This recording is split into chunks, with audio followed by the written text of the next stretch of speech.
Happy Hour is presented by Guinness. Drink responsibly. Pardon the interruption, but I'm Mike Wilbon. Last night was Halloween, Tone. Did you hand out all your candy? Tony Kornheiser, hand it out. I go trick-or-treating, my friend. I can only imagine answering my door. There is a grown, grouchy old man at my door. That's right.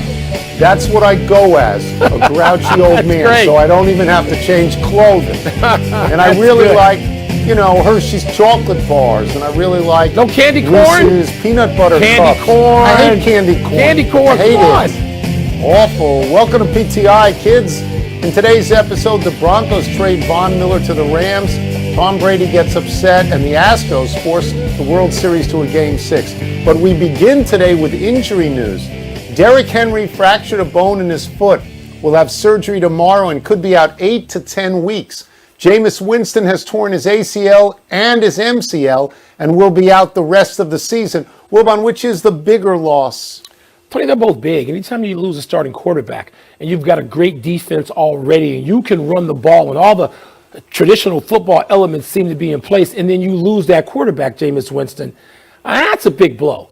But, Tony, Derrick Henry was the best player in football so far this season to me. Yes, best. I'm putting him above quarterbacks. I'm putting him above Aaron Rodgers. I'm putting him, for right now, ahead of the Golden Boy. I'm putting him ahead of everybody. Derrick Henry. Derrick Henry carried a team. He gave them a personality. He made their quarterback more effective. He made the defense more effective. Yeah. You can play keep away from people. It affected all parts of the Tennessee Titans game, and they were a threat to win the Super Bowl with Derrick Henry leading the league in everything that comes to toting the football in play. And now that he's not in play, Tone, I don't see that. I'm going with Derrick Henry. Yeah, Derrick Henry is at the very least not just the best running back in the league. He's the best player on his team. Jameis Winston's not the best player on his team. The answer is Derrick Henry. Even though in the last 2 games he has been largely ineffective, he has only rushed for a total of 160 yards or thereabouts, and he's taken the ball 60 carries. He's averaging less than 3 yards a carry. Even with that, they won both those games. They beat playoff teams. They beat Kansas City and they beat Indianapolis. Because you have to prepare for Derrick Henry. You have to orient your defense to stopping Derrick Henry. If all you have to orient your defense to do against Tennessee is stop Ryan Tannehill, you're going to be able to do that. Is Jameis Winston the best quarterback in the league? No. Is he a good quarterback? Maybe he's a good quarterback. And they got 2 great wins, Mike. They got Green Bay and they got Tampa Bay. But the Tampa Bay win was accomplished not because of who was the quarterback. It was accomplished on defense when they picked Tom Brady twice in the 4th quarter. So for me, the answer definitively is Derrick Henry. I think there was a report that they're going to try out Adrian Peterson, who at one time was the best running back in the league. Yeah, they signed him. This was 10 years ago. That would be huge. That's 6, 8, 10 years ago. Right. 6, 8. You don't have to orient your defense to stop Adrian Peterson. No. So it's Derrick Henry, this diminishes the season to me. Because it also gave you this throwback player who, for some of us of a certain age, was wonderful to watch. Even Tony, when he didn't have a lot of yards, he scared the hell out of the whole defense. You have 5 guys running with him and some tight end laughing in the flat. So, no, Derrick Henry, man, it's a loss. It hurts the league. We have a major trade in the NFL ahead of tomorrow's deadline. The Broncos are sending 8-time Pro Bowl linebacker Von Miller to the Rams for 2nd and 3rd rounders in April's draft. Tony, you already picked the Rams months ago to win the Super Bowl. So what does Von Miller do for them and for you? I'm about halfway through the season. I'm still on the Rams, and I haven't been knocked out yet, so I feel pretty good about that.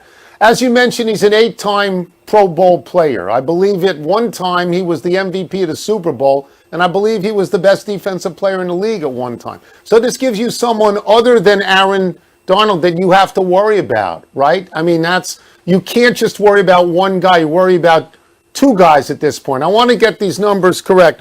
There's some statistic that says the Rams are number 1 in the NFL at pressure percentage and number 6 in the NFL in sack percentage. Maybe not raw numbers, but in percentage. Look, if you're going to go to the Super Bowl, you got to beat maybe all 3 of these guys, but probably 2 of them. Tom Brady, Aaron Rodgers, Kyler Murray. you're going to have pressure, and you're going to have sacks. So getting Von Miller strikes me as a very big deal. Yeah, I don't want to root for the Rams because you've already made them your horse. You're riding that horse. But as you know, Tony, I'm from a place where we don't even understand the position of quarterback, but we do understand kill the quarterback, which used to be the name of the NFL, kill the quarterback. And the Rams are getting in the Wayback Machine. And they're saying, you know what? The only way you can really improve your chances of winning are to stop either all three of those guys or at least two of them and some others along the way. And so the Rams are doubling down on that. I give them huge credit. Tony, Von Miller, if he's not the player he used to be, and there's some indicators that he's not, he's playing with Aaron Donald. He's playing with it. How do you block all of that? And so the Rams have really gone in on acquiring great defensive players. They're assertive, they're aggressive about it, and it points a finger at some other teams to say, what are you people doing that you're not trying these moves? They also went and they got Jalen Ramsey. They are selling the future for the present. Yeah. They're all in right now. This guy is the defensive equivalent of Matthew Stafford, or maybe even, if it works out this way, the equivalent of the Tampa Bay team getting Tom Brady.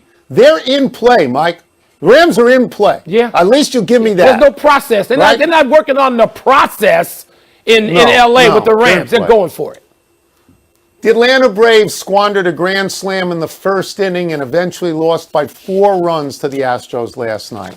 All time, teams were 45-3 when holding a lead of 4 runs or more at any point in a potential clinching playoff game. Well, now they're 45-4. Wilbon, did Houston merely stave off elimination, or did they do something more?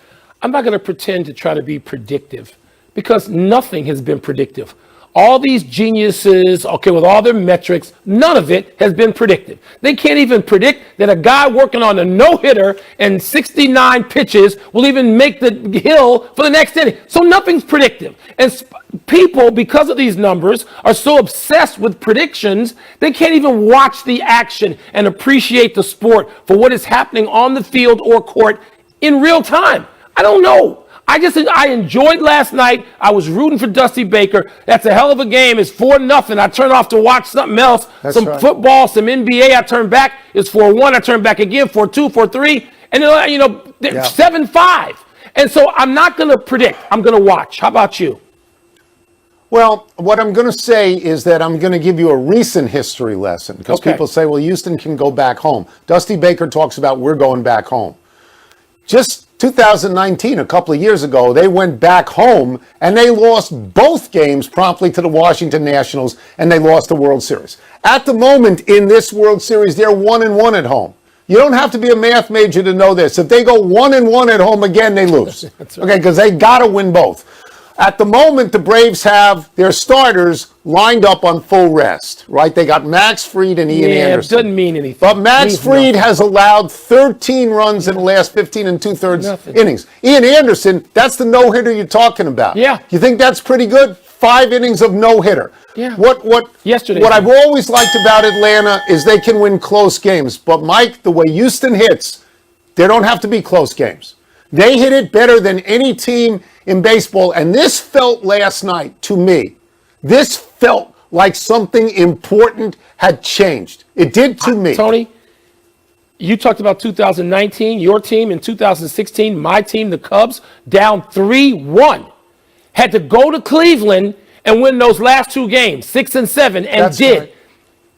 Nothing's predictive. It just isn't. And everybody wants to make it so. And I don't know why. I don't know. Do people who report and analyze today's sports, do they think that makes them feel better? Does it make them feel better because they're predictive? We don't know. Just watch the games. Let me just tell you honestly, they're paying us to do this show. Not to be predictive. They ask you who's going to win, I think it's okay to say so. Let's take a break. Fortune teller. Coming up, which backup quarterback had the more impressive performance yesterday? Cooper Rush of the Cowboys or Mike White of the Jets? And are the Patriots and Steelers back to being contenders? Well, we got no Northwestern quarterback who would have come back in there, a backup quarterback. We got no Northwestern guy who won for his team, In fact, we cut him out of the show deliberately. Well, I'm putting him back in. Mention him. I'm putting him back in. Yeah. Trust me. Just Pardon wait. the interruption is presented by Guinness. Game time is Guinness time. Please drink responsibly. Part of Happy Hour. Guinness. Part of Happy Hour.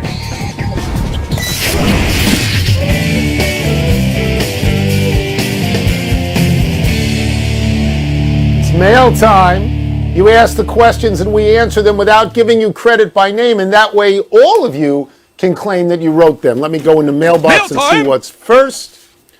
Better performance by a backup quarterback. Two choices. Cooper Rush of the Cowboys or Mike White of the Jets. Two choices. Three choices. Trevor Siemian of the New Orleans Saints. So three choices. Via Northwestern University. Three choices. Tony, I guess the Jets kid, the Jets are so bad. I guess White.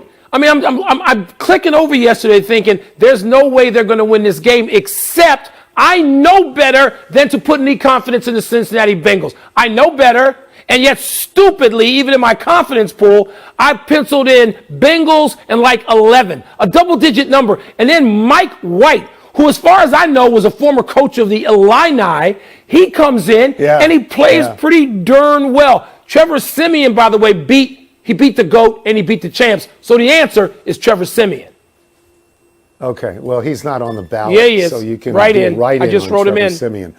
So if I lived in New York, as I did for much of my life, and I root for the Jets, as I did for much of my life, I would say Mike White. And I don't know who Mike White is either, but he threw for over 400 yards, and he beat the Bengals after Joe Burrow said that ship had been turned around. How about that? Apparently it did a 360, and it's in the exact same Not a spot. 180, yeah.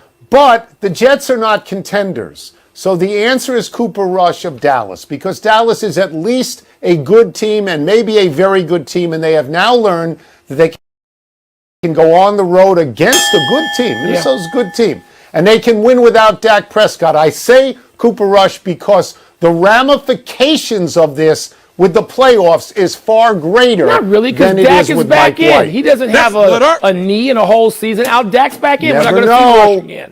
Never know. The Patriots beat the Chargers and the Steelers beat the Browns. What's the bigger deal? Who won these games or who lost them? I think there's one big deal, and I think it's the Browns. Because once again, sorry to pick on the state of Ohio, but like the Bengals, I know better than to pick the Browns. 2 years ago and 3 years ago, anybody who picked the Browns or said anything positive, I bum rushed that person because the Browns were a clown show. They're not a clown show anymore, Tony, but they beat the daylights out of the Steelers, just a few months ago, some months ago. And then they couldn't go in and win this game. They're at home, and they lose to Big Ben on a late touchdown. I know better than to go with the Browns, but they're the bigger story here. That's a bad loss for them at home. So I agree with you that the bigger story is the teams that lost as opposed to the teams that have won this. It's nice that traditional powers like New England and Pittsburgh won a game and can fantasize about making the playoffs. I'm not sure that they will make the playoffs. The Chargers have gone out 2 games in a row and bombed. Yep. Okay? They're not ready. They got beat bad by Taking that Baltimore. nap. They're and they napping. got beat. Yeah, they got beat again. And I don't have them in the playoffs anymore. Yeah. And suddenly Justin Herbert doesn't look like the next big thing.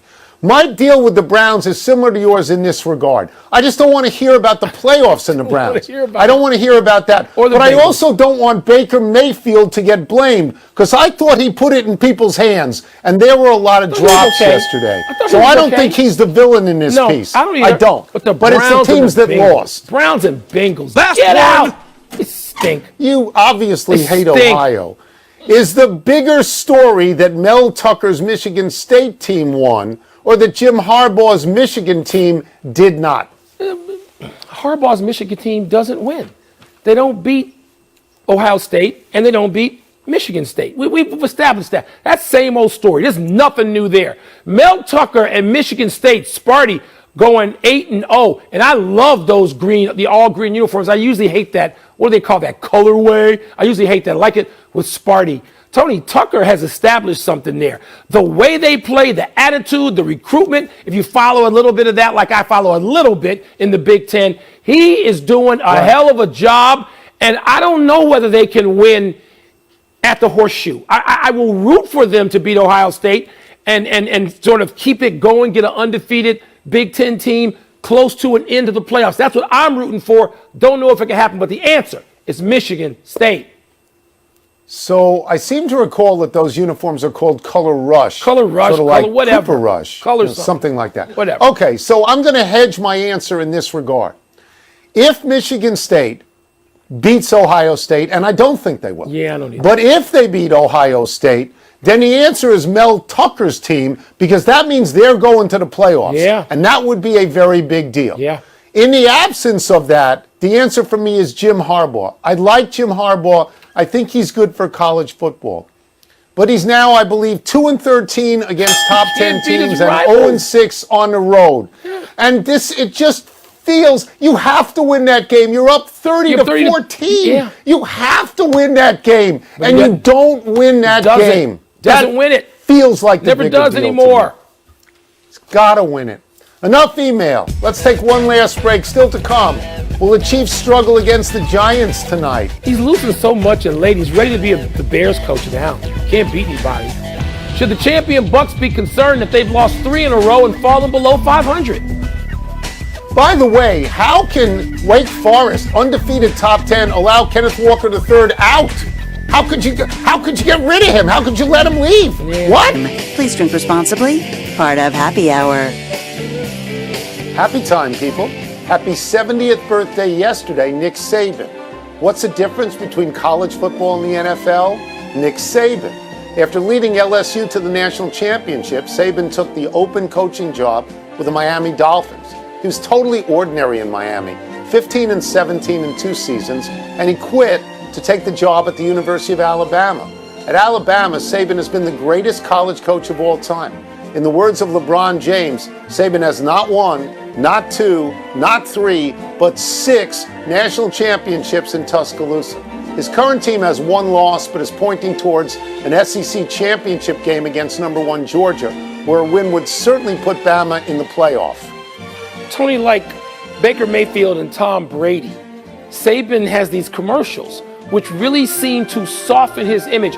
Do you agree with that? Because I think these commercials are charming in the cases of all 3 of these guys. Saban may be the least likely of the 3 to have them. I love these commercials.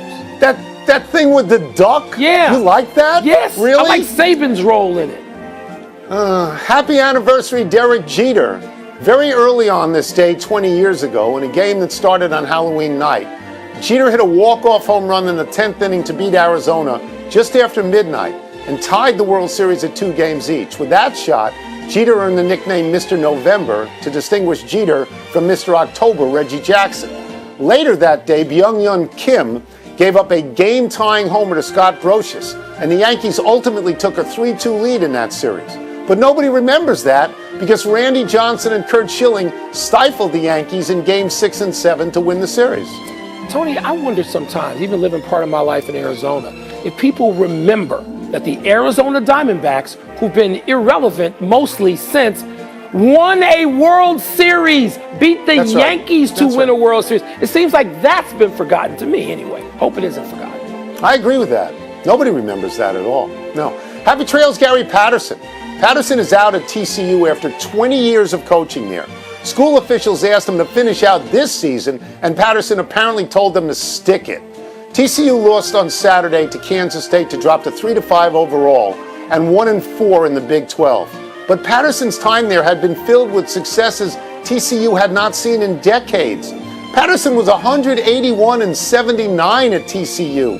His teams finished in the AP Top 10 6 different times. He was named National Coach of the Year twice. Patterson led TCU to 17 bowl games, and he won 11 of them. TCU had previously been to a total of 17 bowl games between 1896 and 2000.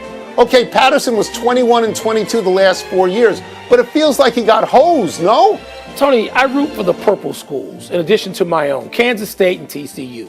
And now I will root for TCU to lose every game. Because all you got to get, and I bet that's what happened in this case, is an egomaniacal booster or boosters in the president's ear, and you get a result like this, where people don't know who they are, and they think it's their God-given right to win every football game. Now I hope they lose every game for firing this guy. He was great at what he did. TCU was nothing before he got there. They were in the Mountain West. Nothing. Come on. No errors. We're running out of show. We go to the big finish. Let's get to it. All right, the Lions lost at home to the Eagles. Are you still backing Dan Campbell, your boy? No. I like Dan Campbell and crying and lying. The Detroit Lions are losers. I've told you this. Everybody should know this. The Milwaukee Bucks lost to the Jazz and are 3-4. What's wrong with them? What's wrong is they're playing these games in October. The NBA season should start at Christmas. Everybody's